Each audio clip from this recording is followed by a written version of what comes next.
What up, this is Rama Screen covering movies, TV, and entertainment, and here's my review of IMDbTV new series Leverage Redemption. Hey, before you watch my review, please subscribe to my channel, press that like button, and ring that bell so you can get notified whenever I post new videos. And if you would like to help support this channel, please do so at patreon.com/ramascreen. That's patreon.com/ramascreen. Let's rock this. First up, I would like to say thank you to Amazon and IMDbTV for granting me the screeners to this new show. Just to let you know, Leverage Redemption is divided into two parts, with the first 8 episodes premiering this July, and then the remaining 8 episodes will arrive sometime later this fall. The other thing that you need to know is that I was a huge fan of the original Leverage. So hell yeah, I'm happy that the gang is back. To me, Leverage is kind of like the A-Team meets Ocean's 11, but with a much funnier sense of humor. It's a bit surprising that they came back in this format, because if I'm not mistaken, for the past 8 years, all we heard was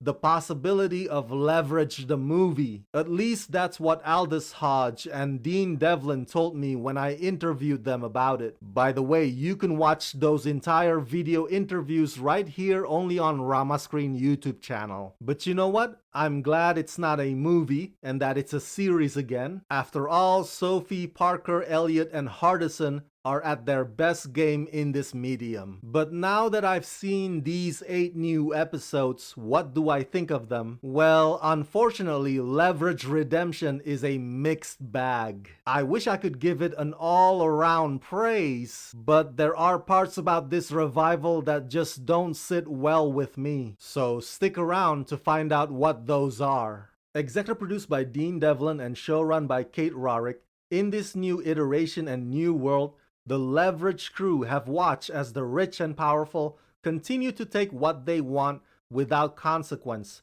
Grifter Sophie Devereux, Thief Parker, hitter Elliot Spencer, and hacker Alec Hardison have watched the world change over the last 8 years.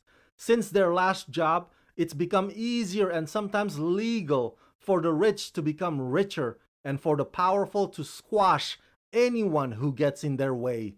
To address the new changes in the world around them, the team finds new blood in Harry Wilson, a corporate lawyer who is looking for redemption after realizing he'd been sitting on the wrong side of the table for his entire career, and Brianna Casey, Hardison's foster sister, who has a knack for computers, robotics, and getting into trouble.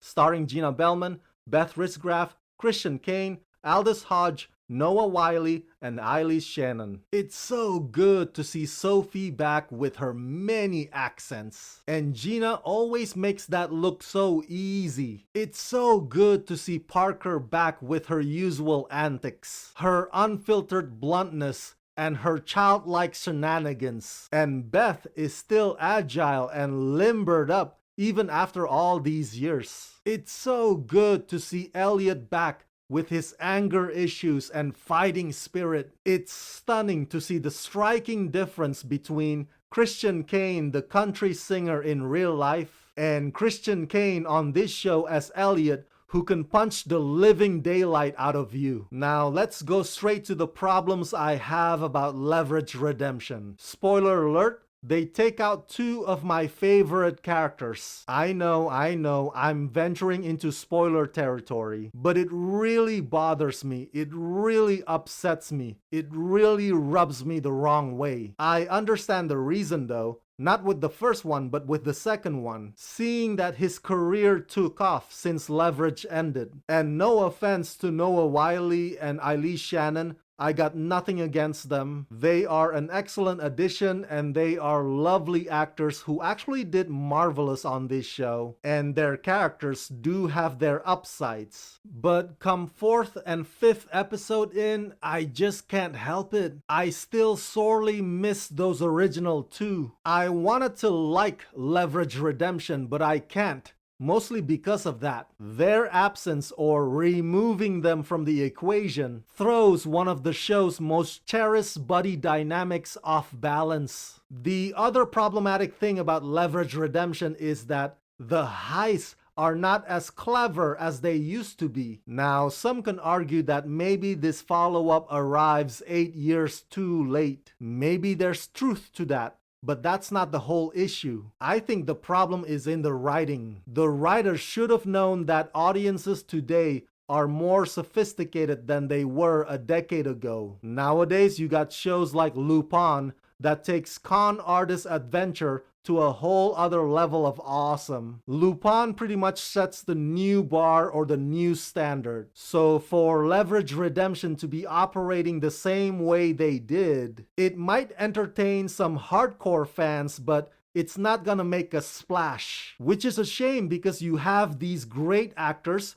who can slip back into their old shoes like they never left them at all, but the materials they have to work with are bland and mediocre. Maybe it's not wise for IMDbTV to release all 8 episodes at once for binging, because now you'll be able to notice the downward trajectory of the quality of those heists going from episode 3 and on. Maybe I'm the only one who feels this way, but by the end of it, Leverage Redemption leaves me wishing that the show could have done more. I wish they had put more effort into it, instead of just settling for business as usual.